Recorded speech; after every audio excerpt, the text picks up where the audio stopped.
जय हिंद दोस्तों। यहाँ पर हम लोग आरआरबी एनटीपीसी ग्रेजुएट लेवल का जो एग्ज़ाम हुआ था मार्च 2026 में, उसके प्रश्नों को चैप्टर वाइज करने वाले हैं। आज का चैप्टर है यहाँ पर नंबर सिस्टम। नंबर सिस्टम के सभी सवाल जो आपके 24 शिफ्टों में पूछे गए थे, उन सभी सवालों को यहाँ पर लेकर आए हैं और उनको करने का बेस्ट से बेस्ट तरीका यहाँ पर आपको बताया जाएगा। क्लास में जुड़े रहिएगा शुरू से अंतिम तक। नंबर सिस्टम के जितने भी सवाल आपके पूछे गए थे एनटीपीसी ग्रेजुएट लेवल में, वो सभी सवाल आपको यहाँ पर करवाने वाले हैं, ठीक है ना। क्लास शुरू किया जाए। देखते हैं यहाँ पर पहला प्रश्न जो कि डिविजिबिलिटी रूल पर आधारित है। 4 से विभाज्य होने वाली 8 अंकों की संख्या, ये 8 अंकों की संख्या आपके पास दी गई है। ए का अधिकतम मान ज्ञात कीजिए। अगर ये 4 से डिविजिबल है ये पूरा का पूरा नंबर, तो यहाँ पर आपके पास जो ए दिख रहा है, इस ए का अधिकतम मान क्या हो सकता है। तो सबसे पहले यहाँ पर 4 का डिविजिबिलिटी रूल जान लीजिए। 4 का डिविजिबिलिटी रूल ये कहता है दोस्तों कि 4 का डिविजिबिलिटी रूल कहता है कि लास्ट 2 डिजिट, अगर लास्ट 2 डिजिट किसी भी संख्या के कट गए 4 से, है ना, लास्ट 2 डिजिट अगर उस संख्या के कट गए 4 से, तो पूरी संख्या 4 से कट जाएगी। इसका मतलब ये है कि अगर ये संख्या 4 से डिविजिबल है तो इसके लास्ट के 2 अंक 4 से कटने चाहिए। लास्ट के 2 अंक क्या है यहाँ पर, 0 और 4 है। इस 0 4 को बड़े गौर से देखिए, क्या ये 4 से नहीं कटेगा? बिल्कुल कट जाएगा। इसका मतलब ये 4 से कट जाएगा। इस लास्ट 2 डिजिट के पहले वाले डिजिट कुछ भी हो, उससे कोई फ़र्क नहीं पड़ेगा। लास्ट का 2 डिजिट कट रहा है ना, बिल्कुल। तो यहाँ पर 4 का डिविजिबिलिटी रूल हमने समझ लिया। अब इस लास्ट 2 डिजिट को छोड़कर इधर जितने भी हैं वो कुछ भी हो सकते हैं, उससे कोई फ़र्क नहीं पड़ेगा इसके डिविजिबल होने में, ठीक ना। तो ए का अधिकतम मान पूछा गया है, तो ए का अब 2 डिजिट को छोड़कर इधर ए आ रहा है, तो ए का मैक्सिमम वैल्यू क्या हो सकता है। और ए यहाँ पर चूंकि एक डिजिट है, तो डिजिट में अगर देखा जाए तो सबसे बड़ी डिजिट कौन सी होती है, तो सबसे बड़ी डिजिट 9 होती है। और सबसे छोटा डिजिट कौन सा होता है, 0 होता है ना। तो सबसे बड़ा डिजिट हमें मैक्सिमम वैल्यू लेनी है ए का, तो ए का मैक्सिमम वैल्यू 9 हो जाएगा। Option number C will be the correct answer. Move करते हैं यहाँ पे नेक्स्ट क्वेश्चन पर। सेकंड क्वेश्चन ये रहा दोस्तों आपके सामने। अब ये भी वही 4 के डिविजिबिलिटी रूल पर आधारित है। 7 अंकों की आपके पास एक संख्या दी गई है। इस 7 अंकों की संख्या में जो कि 4 से पूर्णतः डिविजिबल है, ए का मिनिमम वैल्यू क्या हो सकता है। अब ए यहाँ पर लास्ट के 2 डिजिट में आ रहा है, तो लास्ट का 2 डिजिट इसका पकड़िए, लास्ट का 2 डिजिट ए और 0 है। अब यहाँ पर ये 4 से डिवाइड होना चाहिए, तो 4 से डिवाइड होने के लिए ए की मिनिमम वैल्यू क्या हो सकती है। तो मिनिमम वैल्यू, अब ये बताइए मिनिमम वैल्यू, ए चूँकि एक डिजिट है तो डिजिट सबसे छोटा कौन होता है, सबसे कम कौन सा होता है, 0 होता है। तो क्या 0 रखने पर ये 4 से कट जाएगा। तो 0 0 को अगर देखें तो 4 से नहीं कटेगा क्या, बिल्कुल कट जाएगा यहाँ पर, है ना। 0 तो किसी भी संख्या से डिवाइड हो सकता है, ठीक ना। तो यहाँ पर 0 सबसे मिनिमम वैल्यू होगा। अगर यहीं पे, अच्छा ऑप्शन नंबर सी करेक्ट होगा। यहीं पे अगर आपसे पूछा जाता कि ए की मैक्सिमम वैल्यू क्या होगी, है ना, तो यहाँ पर ए और 0 है ना, ये 4 से डिवाइड होना है इसको, तो ए की मैक्सिमम वैल्यू देखिए, मैक्सिमम वैल्यू ए की क्या हो सकती है, 9। अगर हम 9 रखेंगे तो ये 90 बन जाएगा। क्या 90 4 से कटता है, नहीं कटता। इसका मतलब ए की वैल्यू 9 नहीं हो सकती। चलिए उससे थोड़ा सा नीचे आइए, मतलब 8 पे आते हैं। तो ए की वैल्यू अगर 8 रखेंगे तो 80 बनेगा। क्या 80 4 से डिवाइड होता है, बिल्कुल हो जाता है। मतलब ए की अगर मैक्सिमम वैल्यू आपसे पूछी जाती तो ए की यहाँ पर मैक्सिमम वैल्यू यहाँ पर 8 हो जाती। क्लियर हो गई बात सभी को अच्छे से। आगे चलते हैं नेक्स्ट क्वेश्चन पर। थर्ड क्वेश्चन ये रहा दोस्तों। अब ये वाले सवाल तो आपके साइंस में पूछे जाते हैं, लेकिन यहाँ पर एक प्रश्न आ गया था तो बता देते हैं। सिग्निफिकेंट फिगर्स कितने होंगे। यहाँ पर आपके पास संख्या दी गई है, इसमें सार्थक अंकों की संख्या बतानी। कितने सार्थक अंक हैं आपके पास, गिवन क्या है यहाँ पर 0.000 2 है ना, और यहाँ पर लास्ट में 0। अब आप सभी जानते हैं कि यहाँ पे पॉइंट के बाद लास्ट के जो जीरोज होते हैं उनको काउंट नहीं किया जाता, मतलब उनका यहाँ पर कोई रोल नहीं होता, तो इसको हटा सकते हैं। तो ये जो बनेगा वो क्या बनेगा, यहाँ पर 0.002 यहाँ पर बन जाएगा। अब इसमें हमें यहाँ पर सार्थक अंक बताने हैं, सिग्निफिकेंट फिगर्स बताने हैं। तो सिग्निफिकेंट फिगर बताने के लिए हम यहाँ पर अगर पॉइंट के पहले 0 है तो उसको छोड़ देते हैं, पॉइंट के बाद अब जितने डिजिट हैं उन्हीं को गिन लेंगे, यानी कि कितने हो जाएंगे यहाँ पर 1 2 3 डिजिट यहाँ पर सिग्निफिकेंट फिगर्स में काउंट होंगे, ठीक है ना। तो ऑप्शन नंबर सी यहाँ पर करेक्ट आंसर हो जाएगा। आगे बढ़ते हैं नेक्स्ट क्वेश्चन पर। एक ये क्वेश्चन दोस्तों बहुत तगड़ा पूछा गया था, इसको लगाने का बेस्ट तरीका आपको बताएंगे, कैलकुलेशन ज़्यादा नहीं करवाएंगे, ठीक है। 2 क्रमागत विषम प्राकृत संख्याओं के वर्गों का योगफल आपको दिया गया है 5002। दोनों संख्याओं का योगफल ज्ञात कीजिए। बहुत बढ़िया प्रश्न है। यहाँ पर क्या करना है यहाँ पर देखते जाइए बड़े ध्यान से। आपके पास विषम प्राकृत संख्याओं के वर्ग दिए गए हैं, वो भी क्रमागत सक्सेसिव दिए गए हैं, ठीक है। तो अगर एक ठो विषम प्राकृत संख्या हम a मानेंगे तो अगला क्या होगा, a+2 हो जाएगा, है ना, क्योंकि प्राकृत संख्याओं के बीच में कितने का अंतर होता है। जैसे अगर एक विषम संख्या 7 है और अगला 9 है तो अगला 11 होगा। इनमें 2 का डिफरेंस है, मतलब 2 ज़्यादा है, ये भी 2 ज़्यादा है, तो ये क्रमागत हो गया, है ना, सक्सेसिव हो गया, मतलब कंसेक्यूटिव हो गया, तो 2 का गैप है। तो अगर एक ठो a मानेंगे तो अगला क्या होगा, a+2 हो जाएगा, या a-2 मान लीजिए, आप कुछ भी मान सकते हैं, है ना। चलिए ये हो गया। अब कह रहे हैं इनके वर्गों का योगफल, इसका स्क्वायर और इसका स्क्वायर, दोनों का जो सम है वो किसके बराबर आ रहा है, 5002 के बराबर, ठीक है। यहाँ तक बात समझ में आ गई।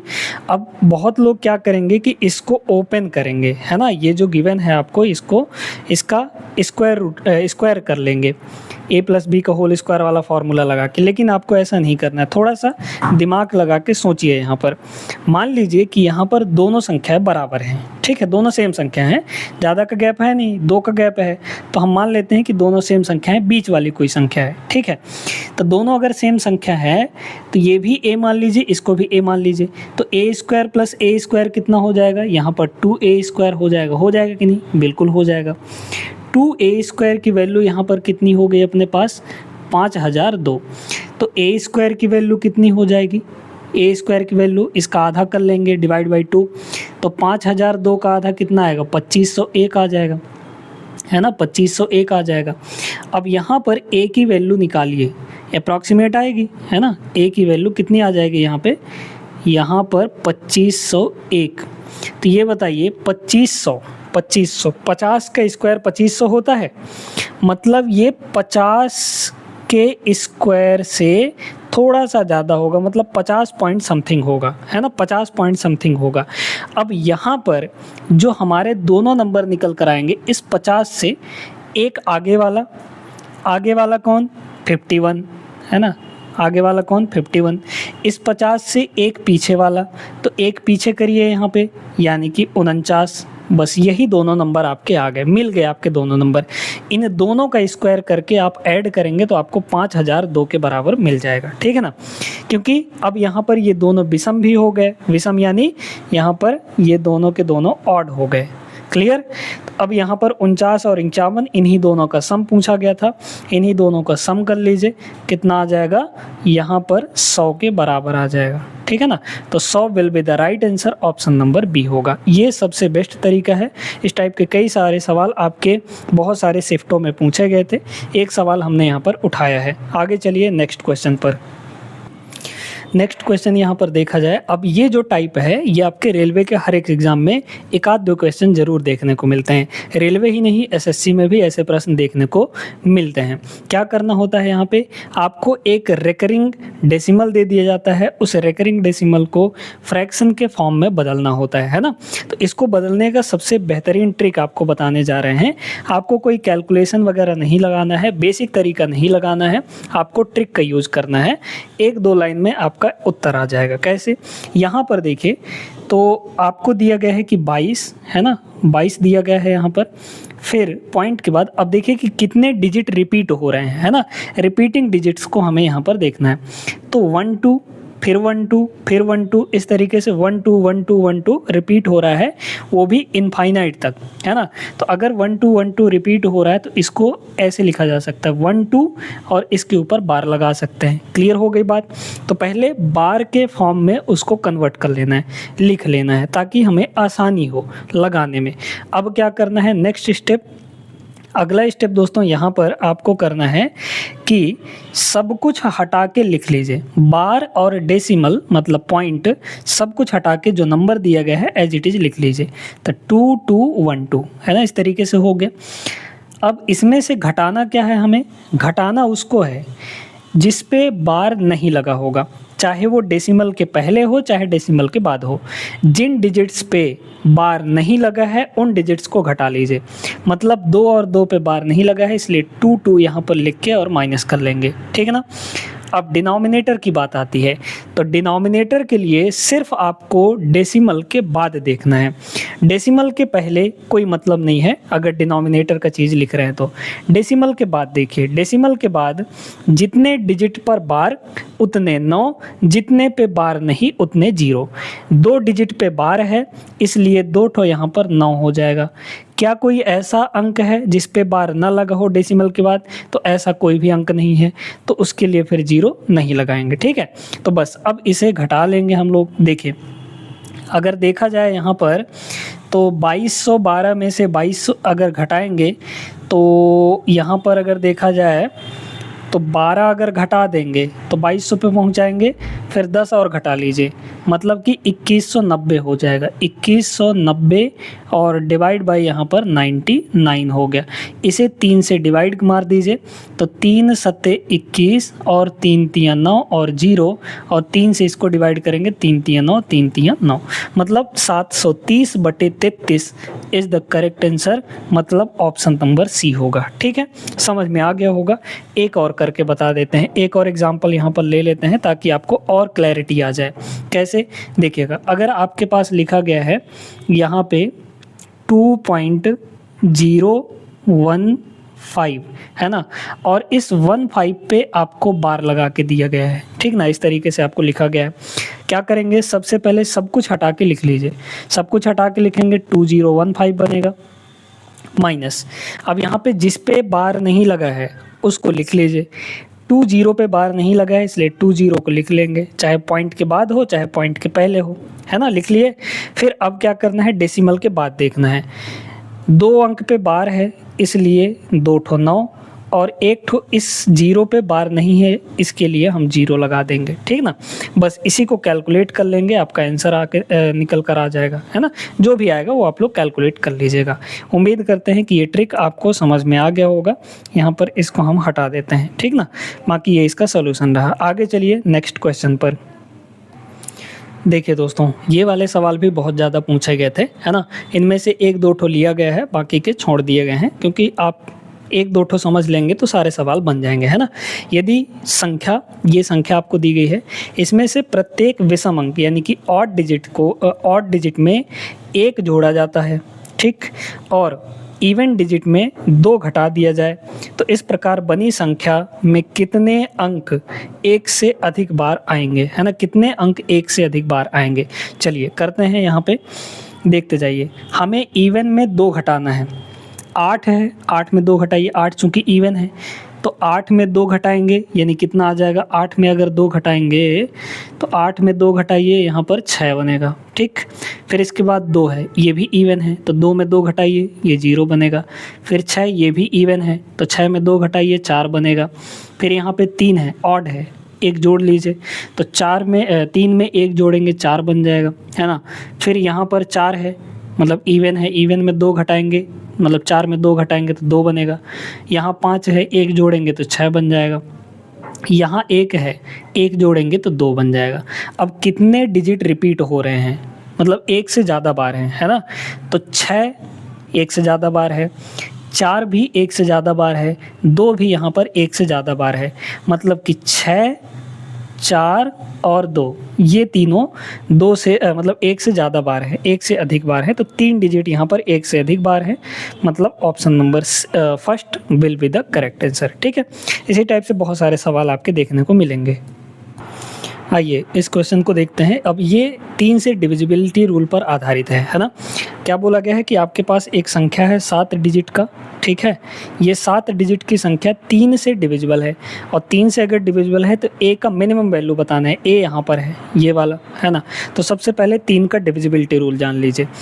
3 का डिविजिबिलिटी रूल ये कहता है कि डिजिटल सम यानी सम ऑफ डिजिट्स आपके 3 से कट जाने चाहिए, मतलब सभी अंकों को जोड़ें तो वो 3 से कट जाए, तभी वो पूरी संख्या 3 से कटेगी। सेम रूल ये होता है कि भाई 9 का भी यही रूल होता है, 9 का भी रूल यही होता है कि डिजिट्स के सम मतलब सभी अंकों को जोड़ें तो वो 9 से कटने चाहिए, है ना। तो अगर 9 से कट गया डिजिट का सम तो वो पूरी संख्या 9 से डिविजिबल हो जाएगी, ठीक है ना। तो 3 और 9 का रूल सेम है। अब यहाँ पर आ जाइए कि भाई हमें पता चल गया कि सम ऑफ डिजिट हमें देखना है, सभी अंकों को जोड़िए। पहले लिख लीजिए, यहाँ पे आपके पास गिवन है 5 4 5 7 2 A और 0 ये दिया गया है।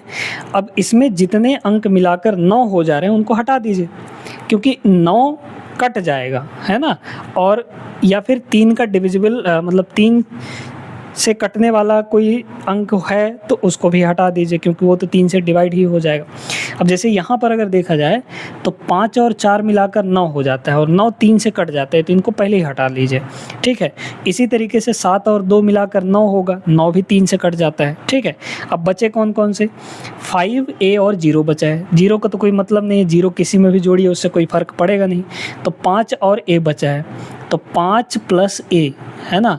ये अब आपका 3 से कटना चाहिए। ये बताइए A की मिनिमम वैल्यू पूछा है ना, A की मिनिमम वैल्यू, तो A सबसे छोटा हम क्या ले सकते हैं कि ये पूरा का पूरा 3 से डिवाइड हो जाए, है ना।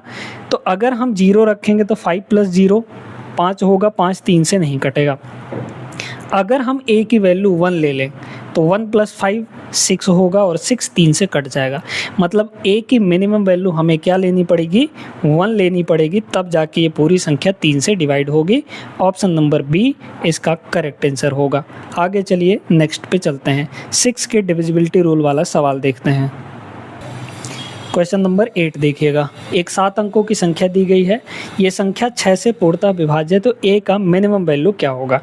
अब 6 का डिविजिबिलिटी रूल, 6 का कोई डायरेक्ट डिविजिबिलिटी रूल नहीं होता है, तो 6 को तोड़ना पड़ता है, 6 को तोड़ना पड़ता है। इसी तरीके से 12 को तोड़ लीजिए, है ना, 12 को तोड़ना पड़ता है, 18 को तोड़ना पड़ता है, क्योंकि इनका कोई डायरेक्ट डिविजिबिलिटी रूल नहीं है। 22 को तोड़ना पड़ता है। अब 6 को ऐसे 2 अंकों में तोड़ेंगे, मतलब 2 संख्याओं में तोड़ेंगे कि उनके बीच कुछ कॉमन नहीं होना चाहिए। जैसे 2 और 3 लिख सकते हैं, 2 और 3 2 3 6 होता है, मतलब जो संख्या 3 और 2 इन दोनों से कटेगी वही संख्या 6 से कटेगी। दोनों से कटना चाहिए, ये नहीं कि किसी एक से कट जाए, एक से कटे ही ना, तो फिर वो 6 से नहीं कटेगी। मतलब 2 और 3 दोनों से अगर डिविजिबल है वो नंबर, तो ही आपका वो 6 से डिविजिबल होगा। अब इसका मतलब ये हुआ कि ये पूरी संख्या आपकी 6 से डिविजिबल है, तो ये संख्या 2 से भी डिवाइड होने वाली है, 3 से भी डिवाइड होने वाली है। तो 2 से तो हमें पता है कि लास्ट का डिजिट मतलब इवन नंबर 2 से डिवाइड हो जाएगा। तो यहाँ पर लास्ट में 8 है, 8 आपका 2 से डिवाइड होता है, मतलब ये पूरी संख्या 2 से डिवाइड हो रही है। 2 से जब डिवाइड हो रही है तो बस हमें ये चेक करना है कि अब ये 3 से कब कटेगी। A की वैल्यू क्या रखें कि 3 से कटे, और 3 का रूल अभी बताया गया है आपको, है ना। इसमें देखिए संख्या क्या दिया गया है कि 5 6 फिर 3 3 9 A और 8, ये आपके पास पूरी संख्या है। अब इसको देखिए, 3 से कटने वाली संख्याओं को हटाइए, 6 3 से कट जाएगा, 3 3 ये दोनों 3 से कट जाएंगे, 9 भी 3 से कट जाएगा, 5 बचा, 8 बचा, A बचा, है ना। तो 5 8 13, ठीक है, 5 और 8 13, 13 प्लस A हो जाएगा, 13 प्लस A। अब ये जो है 3 से डिविजिबल होनी चाहिए। बताइए A का मिनिमम वैल्यू तो 15 जो है 13 के बाद 13 के जस्ट आगे 15 होता है जो 3 से कटता है। मतलब a की वैल्यू अगर हम यहाँ पे 2 रख दें तो 15 बनेगा और 15 3 से कट जाएगा, यानी a की मिनिमम वैल्यू 2 होनी चाहिए। Option number C will be the right answer. Next question पे बढ़ते हैं। ये जो क्वेश्चन है दोस्तों, इस टाइप का एक क्वेश्चन आपको करवा दिया गया है, मतलब एक एग्जांपल भी आपको बताया था, मतलब 2 टोटल क्वेश्चन करवा दिए हैं। तो ये क्वेश्चन आपको बन जाना चाहिए। इसका जो उत्तर है वो आपको कमेंट बॉक्स में देना है। सॉल्व करिए और सॉल्व करके कौन सा आंसर सही होगा, कौन सा उत्तर होगा, वो आप लोग कमेंट ज़रूर करिएगा। पहले कमेंट को हम पिन भी कर देंगे, ठीक है ना, जिसका सही होगा। आगे चलते हैं हम लोग नेक्स्ट क्वेश्चन पर। इस पर भी एक क्वेश्चन हम आपको करवा दिए हैं, 3 के डिविजिबिलिटी रूल पर डिपेंडेंट है ये सवाल, है ना। तो इसको भी आप लोग सॉल्व करके इसका भी आंसर कमेंट बॉक्स में देना है, ज़रूर दीजिएगा। पढ़ रहे हैं तो साथ साथ में आप लोग यहाँ पे थोड़ी सी प्रैक्टिस भी कर लीजिए, ठीक है। हम लोग आगे चलते हैं next question, question number 11। Question number 11 ये रहा आपके सामने, बढ़िया प्रश्न है ना। बोला गया है कि यदि संख्या आपको दिया गया है, प्रत्येक अंक को बाएं से दाएं यानी कि लेफ्ट टू राइट अवरोही क्रम डिसेंडिंग ऑर्डर में व्यवस्थित किया जाए तो इस प्रकार बनी संख्या में बाईं ओर से तीसरे और दाईं ओर से दूसरे अंक का गुणनफल क्या होगा, यानी प्रोडक्ट हमें निकालना है। चलिए, हमको बड़े से छोटे में यहाँ पे लेफ़्ट टू राइट रखना है, जितने भी अंक हैं यहाँ पर, है ना। चलिए देखिएगा, तो सबसे बड़ा डिजिट इसमें कौन है, 9 है ना। सबसे बड़ा डिजिट पहले होगा, फिर इसके बाद 8 है, बिल्कुल है 8 है यहाँ पे। फिर इसके बाद 7 है क्या, बिल्कुल 7 है यहाँ पर, है ना। फिर इसके बाद 6 है क्या, बिल्कुल 6 है यहाँ पर, 6 को लिख लीजिए। फिर 5 भी है यहाँ पे, है ना। और फिर इसके बाद 4 भी है क्या, बिल्कुल 4 भी है। 3 नहीं है ना, इसमें आपका 3 कहीं नहीं दिख रहा है। 2 है क्या, बिल्कुल 2 है यहाँ पे। फिर 1 भी है, बस ये आपका हो गया, है ना। देख लीजिए कितने डिजिट हो रहे हैं, 3 3 6 2 8 डिजिट हैं, बिल्कुल 8 डिजिट हैं। तो अब ये डिसेंडिंग ऑर्डर में बैठ गया है। इसमें बोला क्या है कि बाईं ओर से तीसरा, मतलब लेफ़्ट से तीसरा नंबर 7 है ना, ये वाला, और दाईं ओर से यानी कि राइट साइड से दूसरा यानी कि 2, इन्हीं दोनों का हमें मल्टीप्लाई करना है, यानी कि 7 का और 2 का। तो 7 और 2 का प्रोडक्ट कितना आ जाएगा, 14 के बराबर। सिंपल सा सवाल था, option number first will be the correct answer. आगे चलिए नेक्स्ट पर। अगला क्वेश्चन यहाँ पर देखिए दोस्तों, अब 9 का डिविजिबिलिटी रूल आपको बता चुके हैं ना, तो आप चाहे तो वीडियो रोककर इसको एक बार खुद से ज़रूर लगाइएगा, है ना। सिंपल सा प्रश्न है यहाँ पर। ये आपके पास पूरी की पूरी एक संख्या दी गई है, 9 से डिविजिबल है। अगर 9 से डिविजिबल है तो जितने अंक 9 से कट जा रहे हैं या जितने मिलाकर 9 से कट जा रहे हैं उनको काट दीजिए, ठीक है।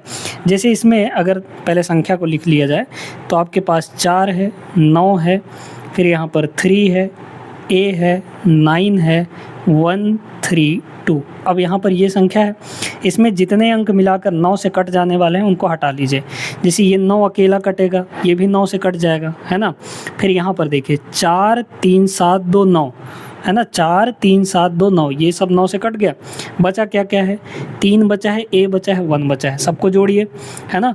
9 का तो यही रूल होता है, अंकों का योग 9 से कटे, तो 3 और 1 4 प्लस a हो जाएगा, तो 4 प्लस a, ये आपका 9 से डिविजिबल होना चाहिए। और 9 से कटने के लिए आपको क्या चाहिए, a का मैक्सिमम वैल्यू चाहिए, है ना। a का यहाँ पर मैक्सिमम वैल्यू चाहिए। मैक्सिमम वैल्यू अगर देखें हम यहाँ पे 9 से कटने के लिए क्या क्या हो सकता है, ऊपर वाला 9 से कटने के लिए 5 हो सकता है ना, क्योंकि 4 और 5 जोड़ेंगे तो 9 हो जाएगा, 9 से कट जाएगा। अब मान लीजिए कि अगर हम ऊपर वाले को 18 बनाना चाहें, है ना, 18 बनाना चाहें, क्योंकि 18 भी 9 से कटेगा, तो 18 बनाने के लिए a की वैल्यू कितनी होनी चाहिए, 14 होनी चाहिए, तब ना 14 4 18 होगा।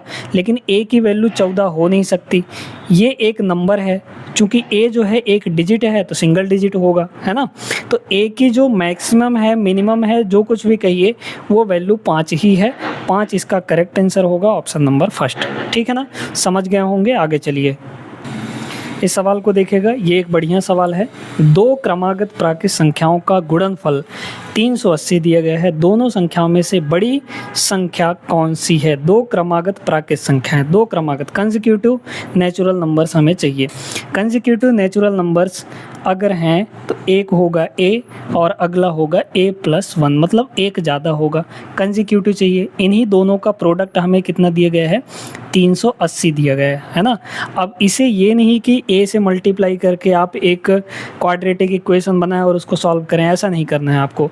इस 380 को तोड़ने का प्रयास करिए, है ना। इस 380 को यहाँ पर तोड़ने का प्रयास कर लीजिए। चलिए, अगर देखा जाए तो ये किसके स्क्वायर के करीब है ना, ये किसके स्क्वायर के करीब है यहाँ पर?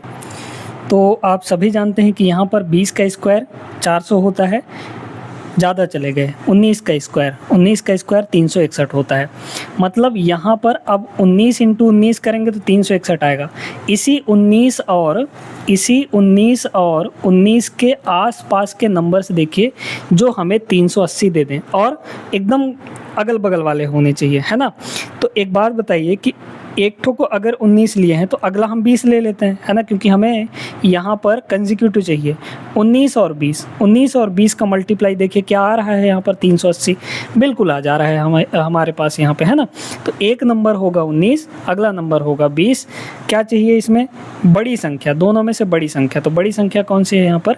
20 इसका करेक्ट आंसर हो जाएगा। ठीक है, समझ में आ गया? सिंपल सा प्रश्न था, अच्छा था, थोड़ा सा यहाँ पे सोचने पे मजबूर करता है ये। आगे चलिए नेक्स्ट पर। देखिए दोस्तों, इस टाइप का एक क्वेश्चन हम आपको करवा चुके हैं, एक नहीं 2 क्वेश्चन करवा चुके हैं आपको, है ना। एक संख्या दी गई, इसमें से प्रत्येक अंक को बाएं से दाएं आरोही, अब असेंडिंग ऑर्डर में लिखना है, मतलब बढ़ते हुए क्रम में व्यवस्थित किया जाए तो इस प्रकार बनी संख्या में बाईं ओर से तीसरी और दाईं ओर से दूसरे अंकों का योग क्या होगा? अब की बार योग पूछा गया है, ठीक है। तो अब देखिए क्या है, बढ़ते हुए क्रम में लिखिए। सबसे शुरू में एक दिया गया है, फिर 2 भी दिया गया है, 3 भी है, 4 भी है, 5 भी है, 6 भी है, 7 भी है, 8 नहीं है इसमें कहीं पर, 9 है। इतने ही डिजिट हैं, है ना। देख लीजिए 3 3 6 2 8 डिजिट हो गए, असेंडिंग ऑर्डर में हो गया। बोला गया है बाईं ओर से तीसरा यानी कि 3 और दाईं ओर से दूसरा यानी कि 7, इनका हमें योग चाहिए था। कितना हो जाएगा? 10 के बराबर। Option number B correct answer होगा। तो नंबर सिस्टम के जितने भी टाइप के सवाल आपके ग्रेजुएट लेवल एनटीपीसी में पूछे गए थे वो सभी हमने यहाँ पे करवा दिए हैं आपको दोस्तों। नंबर सिस्टम चैप्टर आपका ख़त्म हो गया, जितने टाइप के सवाल पूछे गए थे वो सारे के सारे हो गए। अब यहाँ पर अगला जो चैप्टर है वो परसेंटेज लेकर आएंगे हम आपके लिए। परसेंटेज के सभी टाइप के सवालों को करेंगे जो कि एनटीपीसी ग्रेजुएट लेवल में पूछे हुए थे, और परसेंटेज के बहुत तगड़े तगड़े सवाल आपको देखने को मिले होंगे एनटीपीसी में, ठीक है ना। तो अगला क्लास परसेंटेज का होने वाला है। ये क्लास कैसा लगा आप लोग कमेंट करके ज़रूर बताइएगा। मिलेंगे हम लोग नेक्स्ट क्लास में, तब तक के लिए आप सभी अपना ख्याल रखिएगा। जय हिंद। एक बात और लास्ट में बता देना चाहते हैं कि आप अगर इस क्लास का PDF चाहते हैं तो PDF आपको मिलेगा हमारे टेलीग्राम चैनल पे, और टेलीग्राम चैनल का लिंक आपको डिस्क्रिप्शन में मिल जाएगा। नहीं तो आप डायरेक्टली यहाँ पे सर्च करिएगा @मैथ्स, है ना, maths_class PDF, ठीक है। ये अगर आप टेलीग्राम पे डायरेक्टली सर्च करेंगे तो आप हमारे टेलीग्राम चैनल पर पहुंच जाएंगे, ठीक ना। तो यही आपको सर्च करना है दोस्तों। आई होप ये सेशन पसंद आया होगा, लाइक ज़रूर कर दीजिएगा। पहली बार देख रहे हैं तो सब्सक्राइब भी कर लीजिएगा।